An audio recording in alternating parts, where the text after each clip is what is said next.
Bonsoir à tout le monde, salam alaikum, c'est votre frère Massanta, Benito Bento de Massanta. Un calon sous braco, mais bon, nous on n'a pas le temps d'heure fixe pour faire un petit live, mais ce serait pas long. Je voudrais rendre hommage à un homme pour lui dire merci. Merci pour le témoignage, merci pour la vérité, et merci d'avoir été là. Et merci pour demain, merci pour après, merci pour toujours, parce qu'il est toujours, il sera toujours à côté de nous et il est toujours là. Il nous inspire. C'est son Excellence, M. Thibou Camara. Vous verrez dans mon titre, j'ai écrit « Tonton Thibou a raison ». Parce que, pourquoi je dis que Tonton Thibou a raison? Regardez un peu la toile. Les gens vous ont dit ici qu'ils vont rendre le pouvoir en 24 mois. Et la cause principale de la durée de la transition s'agissait du recensement. Recenser toute la population et trouver la liste électorale dedans. Après 3 ans et demi, le même gouvernement, son chef de gouvernement vient nous dire, eux les grands intellectuels ont vu qu'on ne peut pas obtenir la liste électorale à partir du recensement avec le RAVEC. Donc, il faut un recensement biométrique. Les gens ont créé des dépenses, ils sont allés acheter le matériel. Il y a d'autres matériaux à Conakry, mais ils sont allés acheter et envoyer. Donc, il y a un petit Français aussi qui a bénéficié dans ce marché. Donc, de la deuxième partie, nous allons parler de ce qui s'est passé à l'aéroport Brescia aujourd'hui. Hier et aujourd'hui, à l'aéroport Brescia. Tous les travailleurs de l'aéroport là peuvent témoigner. J'aimais quiconque a des filles. Parce que quand nous allons parler, ce sont les frustrés d'Alpha Condé. Ils sont frustrés. Ce n'est pas un problème de frustration. C'est un problème de compréhension. C'est-à-dire vous refusez de nous comprendre. C'est-à-dire vous connaissez la réalité, mais vous refusez. Et nous allons évoquer ça dans la deuxième partie. Mais, Tonton Thibou a raison. Aujourd'hui, le recensement a commencé, ça parle partout. Allez-y, vous recensez. Voilà 2 vauriens, Mousto Camara et le même type, la Singleton, ont créé un single pour le recensement. Vous avez vu que le recensement, il n'y a pas d'enthousiasme autour du recensement. C'est un devoir de se recenser, c'est un devoir. Normalement, c'est correct. Mais le recensement est fait pour des élections. Vous avez dit clairement que les gens doivent aller se recenser parce que bientôt les élections vont se dérouler. Mais les gens ont compris. Allez-y se recenser. Pour quelle élection? L'élection de Mamadi Doumbouya au pouvoir ou bien l'élection démocratique? Allez se recenser pour quelle élection? La confirmation d'un dictateur à la tête d'un pays, d'un criminel? Allez-y se recenser pour quelqu'un qui est arrivé par la petite porte au pouvoir. C'est ce que même Tonton Thibou évoque. Quoi bon de parler d'urne? Regardez l'enthousiasme de certaines personnes perdues. Ils sont, oh, on va aux élections. Vous partez aux élections avec qui? Avec qui? L'archevêque, mais bon, les religieux ne m'inspirent pas dans ce pays-là. Je ne suis pas trop dans la peau des religieux. Je suis trop fâché après les religieux. Sinon, ce que l'archevêque a dit, c'est une réalité. Parce que l'archevêque de Conakry, Vincent Koulibaly, qui est malinqué, Vincent Koulibaly, qui est de la Haute-Guinée, quelques rares, parce que ce que lui il dit, nous l'avons tellement répété, mais il faut que lui il le dise pour que certaines personnes pensent autrement. Sinon, nous avons tout dit ce qu'il a dit. C'est-à-dire, vous ne pouvez pas avoir une partie des personnes, c'est-à-dire une partie de la paix en prison, avoir une partie de la paix en exil,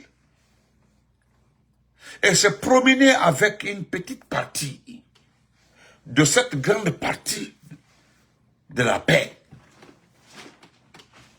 C'est ce qu'il veut dire au fait. Vous avez une grande partie de la paix en prison, une grande partie de la paix en exil, et cette petite portion se promène, se vagabonde dans Conakry, partout, qu'on a mouvement de soutien. Oui, c'est normal. D'ailleurs, les gens ont déculotté ça. Nous avons compris. Il paraît que les gens sont menacés. On prend le téléphone, on appelle les anciens directeurs de notre gouvernance, les anciens ministres autres là. Tu es où? Ah, venez, il y a un mouvement ici, viens t'inscrire. Même pour avoir un document, avoir aujourd'hui, on dit non. Est-ce que tu es dans un mouvement pour Mamadi Doumbouya? Non. Si tu n'es pas dans un mouvement pour Mamadi Doumbouya, c'est que tu ne vas pas obtenir ces documents-là. Il n'y en a pas qui on le dit. Donc voilà pourquoi nous les disons merci à tonton Thibault. Mes chers frères et sœurs, avant de lire ça, je vais m'adresser aux enseignants de ce pays. Les enseignants étaient au palais du peuple. Dieu merci. Si tous les enseignants de Conakry partaient au palais du peuple, je le dis simplement, si tous les enseignants, c'est-à-dire que vous avez fait de sorte que le monde entier a donné de plus raison à Faya Milimono, Dr Faya. Parce que Dr Faya dit que c'est l'administration, c'est-à-dire c'est les fonctionnaires qui se promènent derrière Mamadi. Et c'est la vérité. Regardez aujourd'hui. Vous allez demander à ces vauriens, une bande de vauriens, de vous donner les statistiques de leurs classes respectives là. Ils ne pourront pas. C'est les mêmes personnes-là qui s'écrivent dans nos inbox là pour dire ah, Moutan, Benito, on veut te parler dans notre école ici, là. Il y a 300 élèves dans une classe. Il n'y a pas de table banc, il n'y a pas ceci, il n'y a pas. Nous avons, aujourd'hui, le 26, nous ne sommes pas payés l'argent du mois passé. Bande de vauriens. Les mêmes personnes là, hein, les mêmes enseignants là, sont dans nos inbox comme ça, là, en train d'écrire. C'est dit, l'autre là, le faux docteur du Canada là, ont réussi. Parce qu'il paraîtrait, hein, j'ai la capture d'écran ici, il y a plus de 75 postes ministériels. C'est-à-dire, il y a 75 personnes qui doivent être ministres. La liste est déjà faite. C'est-à-dire, ils ont inscrit certaines personnes sur la liste des ministres, une liste des préfets, une liste des gouverneurs. Mais ce qui est marrant, la liste des gouverneurs, il y a 19. Non, 29, je m'excuse. Nous avons 8 raisons administratives et 4 raisons d'entrée. Et pourtant, il y a 29 personnes sur cette liste. Préfet, on dit il y a plus de 80. Il y a plus de combien de préfets? Préfet, on a 33 préfectures, mais il y a plus de 80. Bébra, c'est tout. On est, waouh! On dit 75 ministres. Ouais. Waouh. Député là-haut. Sénateur, tout est prêt, tout est fini. Voilà pourquoi vous êtes enthousiaste comme ça. Là. Et voilà, les gens sont tranquilles. On dit, Mamadi, il faut dire que tu es candidat. C'est tout. Lui ne regarde pas ceux qui sont en train de monter des cancans qui se boqués et puis bientôt à Mamou. Mamadi est en train de regarder ailleurs. Il regarde. C'est les mêmes personnes, il n'y a pas le changement. Lui se demande où sont les autres. Les autres là, ils t'attendent. Il suffit que tu dis que tu es candidat. Il dit Ginette. Sarakata là. Sarakata parce qu'il paraîtrait que d'ici Tabaski, tu vas te prononcer. Qu'au d'ici Tabaski. On laisse ça. Donc, aux enseignants qui aujourd'hui enseignent dans des locaux extraordinaires. J'ai des photos on m'a envoyé plus de 30 écoles dans la Guinée profonde qui n'ont ni toit, ni porte. Des écoles où l'enseignante dont les cours, c'est la paille qui est en haut. Là, le soleil qui tape, il y a trop de photos. C'est cette bande d'aujourd'hui qui était pour dire non, les acquis. Mais montrez-nous ces acquis. Mais l'école guinéenne, quand même, ne doit pas parler d'acquis. les Koguidènes. Vous êtes loin des palais d'acquis de CNRD. On peut être démagogue comme ça, là. Et ce matin-là, j'ai même fait ça sur Réal. Il y a quelqu'un qui m'a réveillé, il est fâché comme ça. Oh, il dit, bon, il faut te calmer. Ah bon? Où sont ces syndicats-là qui manifestaient au temps d'Alpha Condé, qui voulaient qu'il soit payé 8000 quelques par heure? Papa. Ils revendiquaient, hein, tellement qu'il y a l'argent à la banque, nous voulons une augmentation de salaire. Lorsqu'on nous a demandé d'aller se soumettre à un test, là, non, ils sont pas de test. Mais voilà quelqu'un maintenant qui vous paie simplement votre salaire, vous n'avez rien, et là, vous n'osez pas revendiquer, hein. Et un matin comme ça, vous êtes au palais pour dire non, nous sommes venus célébrer les acquis du Sénégal. Hein? Avant que je nous lis ça là, écoutons ça. Écoutons ça, s'il vous plaît.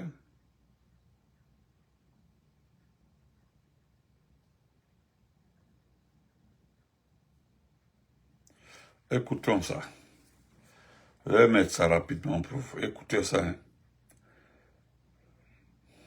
Hein. Merci, Monseigneur Vincent Coulibaly. Parce que voilà ce que Vincent Coulibaly dit.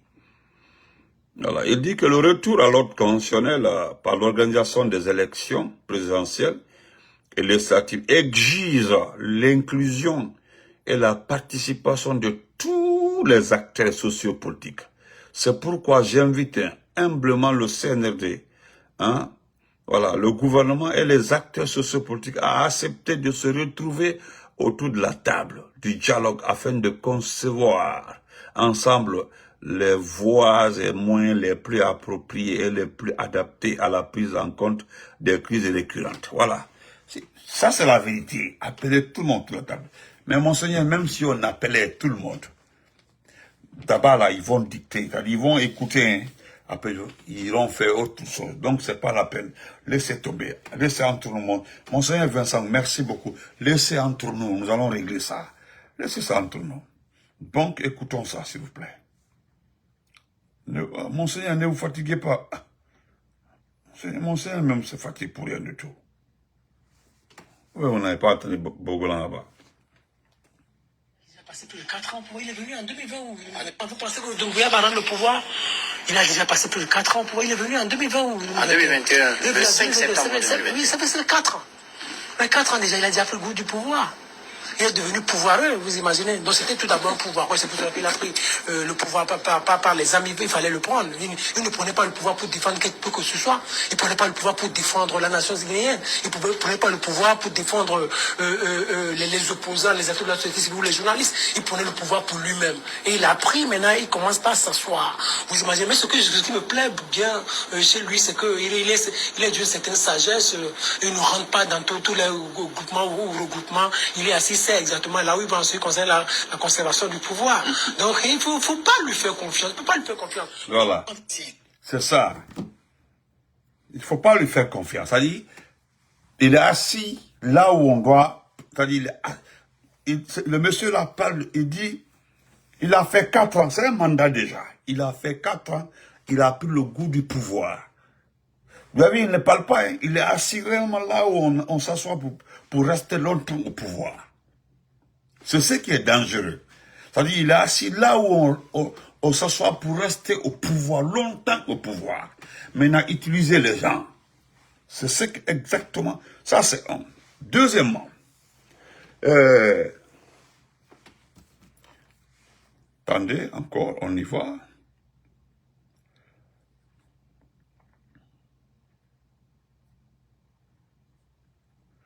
Je vais terminer par la lecture, quoi, de texte de tonton chose.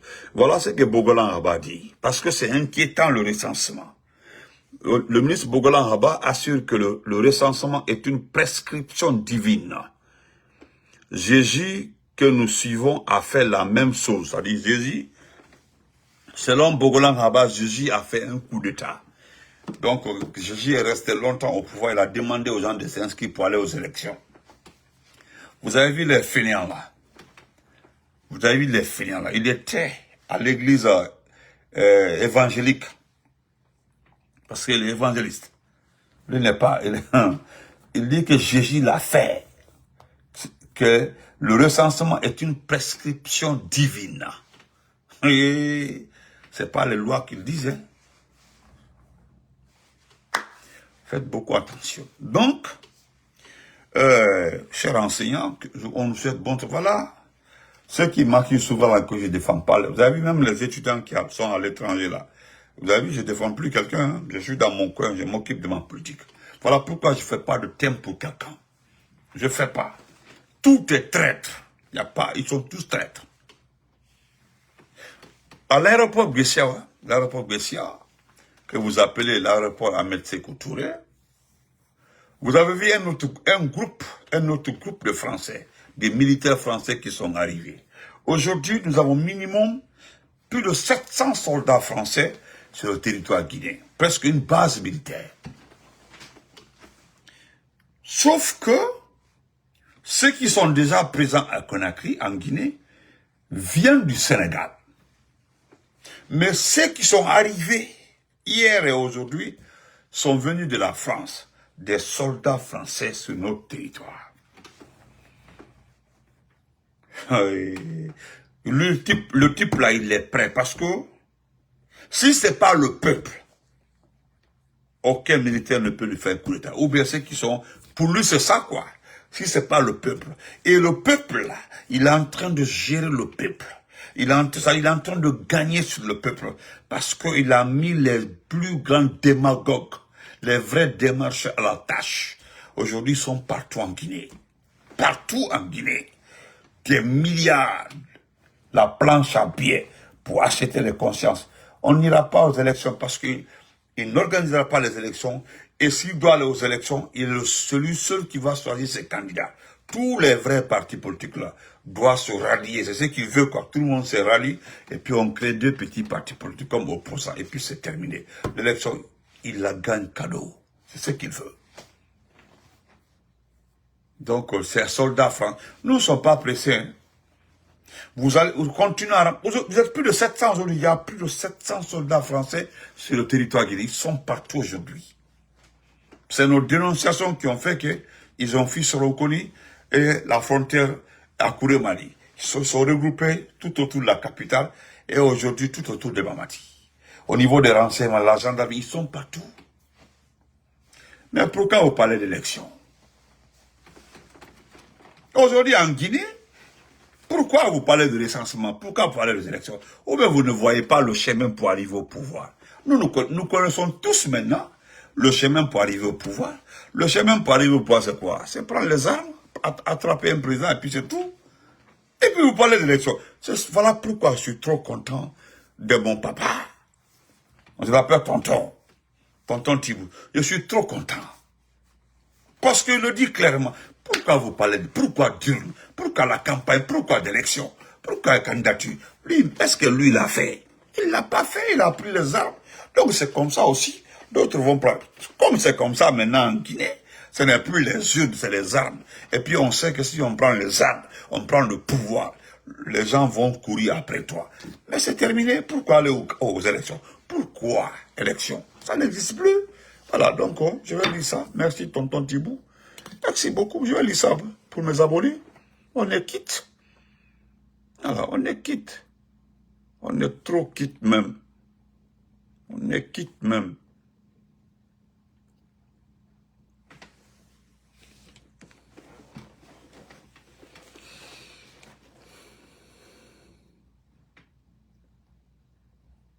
Voilà. Attendez, je cherche ça là comme ça. On m'a envoyé ça.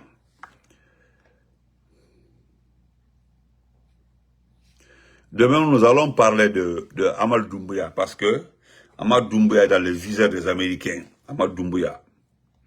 Vous avez Jeune Afrique, même fait cas. Le type, vous l'avez vu, non? Amadou Doumbouya. Nous allons parler d'Amadou Doumbouya demain. Jeune Afrique, vous avez vu? On dit l'autre Doumbouya, il a fait de la villa américaine, $1 million. Jeune Afrique a écrit là-dessus. Bientôt, hein? Attendez, rapidement.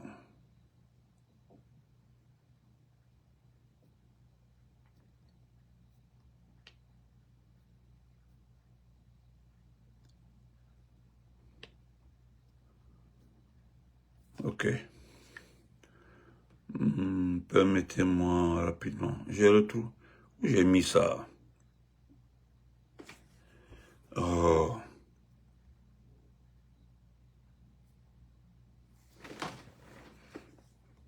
Il y a un truc au cancan partout. Célébration des acquis.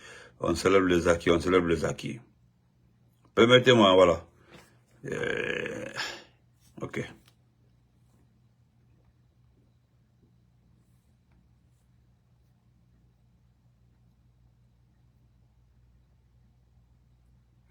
Voilà. Je disais merci à tonton Thibou, mais je vais faire... ouais, non, il est fort. Thibou Kamara, l'ex-ministre, conseiller du président. Merci, Excellence. Et voilà ce qu'il dit. Urne contre Kalachnikov. L'Afrique entre résilience et résignation. Voilà ce qu'il dit. Il dit le choix de la démocratie paraissait irréversible après le bourrasque révolutionnaire et la querelle de coups d'État qui ont secoué l'Afrique. Mais voilà que les vieux démons ressurgissent dans certaines parties du continent.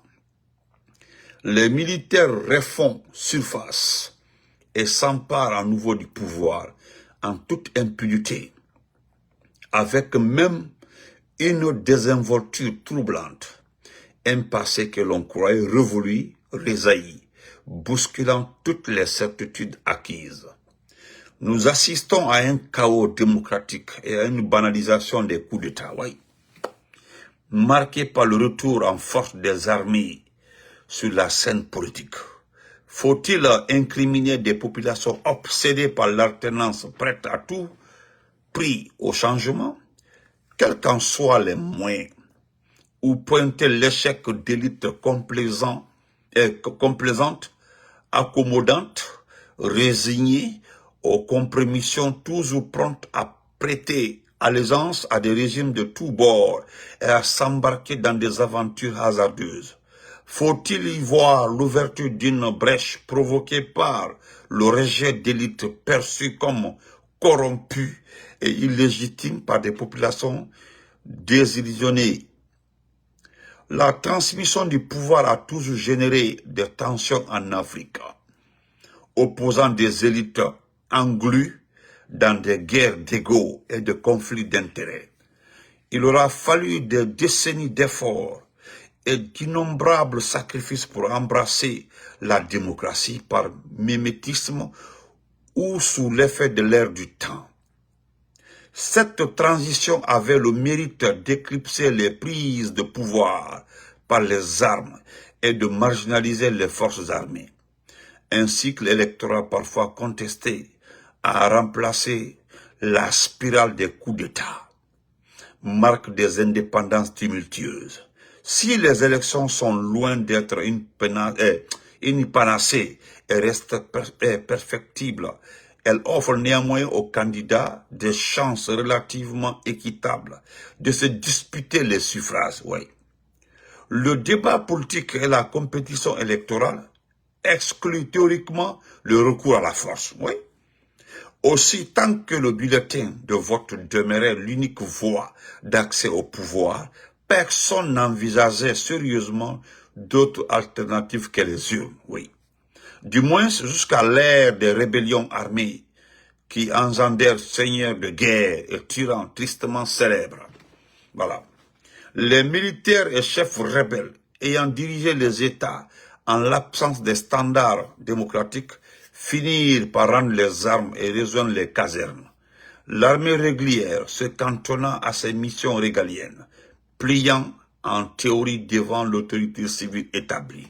Pourtant, son nombre continue de planer sur les affaires publiques, son influence persistant dans les arcanes du pouvoir. Était-elle vraiment partie? Manifestement non. Oh. Manifestement non. Excusez-moi. C'était voilà. Excusez-moi. Voilà.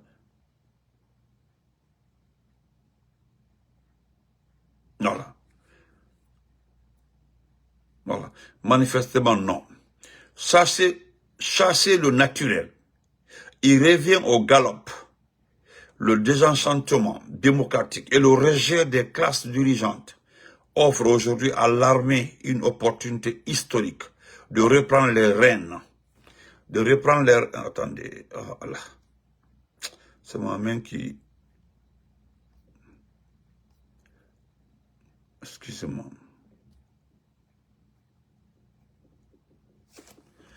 Oh, j'étais où même? Voilà. Voilà. Voilà. Voilà. Excusez-moi, voilà. Voilà. Le désenchantement démocratique et le rejet des classes dirigeantes offrent aujourd'hui à l'armée une opportunité historique de reprendre les rênes dans un monde où le réel politique prime sur les idéaux. On ne défend plus la justice ou l'état de droit. On calcule les rapports de force. Dans des sociétés devenues zingles, la loi du plus fort triomphe. Qui mieux que les détenteurs d'armes pourrait exploiter, se laisser aller? Les élections ne sont plus l'unique voie vers le palais présidentiel. On y entre désormais par infraction, les coups d'État étant tacitement tolérés, voire sanctifiés. À quoi bon les urnes quand le pouvoir se prend par la force? Les tabous sautent, les verrous sautent, un effet de contagion se profile, un putsch en inspire un autre. La violence appelle la violence. En ce temps trouble, chacun intègre que le pouvoir ne se donne pas, il se prend. Que la fin justifie les moyens, gare aux vaincus. Je reprends la partie, parce que c'est très intéressant. Les élections ne sont plus l'unique voie vers le palais présidentiel. On y entre désormais par effraction, les coups d'État étant tacitement tolérés, voire sanctifiés. À quoi bon les urnes quand le pouvoir se prend par la force? En tout cas, les tabous sautent, les verrous sautent, un effet de contagion se profile. 2 points. Un putsch en inspire un autre. La violence appelle la violence. En ces temps troubles, chacun intègre que le pouvoir ne se donne pas, il se prend. Que la fin justifie les moyens, gare aux vaincus. Heureusement, sur l'ombre d'un effet domino plane toujours sur l'ouest du continent et que les crises s'éternisent au centre. Les pays en leur sein et d'autres régions préservent un cycle électoral régulier, certains agités par moments mais bien réels, et surtout selon un sondage de l'Afrobaromètre, une réalité persiste. Une majorité d'Africains restent fidèles à l'idéal démocratique, résistant aux sirènes poussistes, même lorsque ses parents des oripeux de la lutte anti-néocoloniale ou de la souveraineté retrouvée. La roue de l'histoire tourne, c'est la fortune imprévisible, suit son cours. Ça c'est du français lourd. Voilà. Il dit, et surtout, selon un sondage de l'Afrobaromètre, une réalité persiste. Et voilà la réalité. Une majorité d'Africains restent fidèles à l'idéal démocratique. Oui. Résistant aux sirènes poussistes. Oui. Il y a des pays qui résistent à ça. Il y a des peuples qui résistent à ça. Voilà. Même lorsqu'elle se part des oripeux de la lutte anti-néocoloniale ou de la souveraineté retrouvée, la roue de l'histoire tourne. Celle de la fortune imprévisible suit son cours. Merci beaucoup, Excellence. Parce que c'est très bien dit. Voilà. C'est très, très bien. Et j'ajoute à cela. Voilà. Vous devez comprendre que la violence appelle la violence. C'est pas la peine de parler d'élection. Voilà pourquoi le RPZ a parfaitement raison. Ceux qui veulent aller aux élections, là, vous êtes libres. Allez-y gagner avec Mamadi, ou gagner sur Mamadi, ou gagner contre Mamadi. Ce type-là, il ne va pas quitter le pouvoir. Il a goûté 4 ans déjà, c'est un mandat. Celui qui a fait 4 ans, il connaît maintenant comment conserver le pouvoir. Vous pensez que c'est comme ça il va partir. C'est l'union qui peut le faire partir. Mais rêvez, allez-y vous recensez. Est-ce que lui s'est recensé? Est-ce que lui il est arrivé par le pouvoir? Est-ce qu'il y a eu élection pour qu'il arrive? Il a pris les armes pour arriver là où il est. Et c'est comme ça d'autres vont faire. C'est comme ça d'autres vont le faire. C'est comme ça. La violence appelle la violence. C'est clair et net. Et malheur aux vaincus. Il a parfaitement raison. Malheur aux vaincus. Voilà pourquoi au départ, il a dit qu'il y a certains militaires, lorsqu'ils arrivent au pouvoir, les 6e sens les guides, ils rendent le pouvoir aux civils. Et puis ils partent, ils reviennent. Oui, ça existe. Mais ceux qui goûtent là, et ils ne quittent pas d'air. Donc on se reprend bonne nuit à tout le monde. Quitte pas ce type-là. Je le répète, hein, amusez-vous, hein, lui va rester au pouvoir. Vous allez dans ce pays-là, quand Doumbouya va finir, il va prêter serment pour un mandat de 5 ans ou 7 ans. En ce temps-là, je ne veux pas parler. C'est pour gérer tous les jours. Il y aura le combat contre lui qui va continuer, mais il y aura un autre combat. Ça dit, je vais vous associer dans mon combat. Je vais vous... À chaque fois qu'il fait partie quelqu'un, les Youssouf Boundou, les Bogola et autres, tous les supporters là, Koni, Mouatamidjala, Ndi yere toute la, Yele Mané, hein, Wa Toma Bé, Obele Dira, hein, Fini Mangera Bé, mais comme à Morabama, il dit la sauté un beau matin, et puis, on a la famille, Bunso, et ri, à la Bama Bé.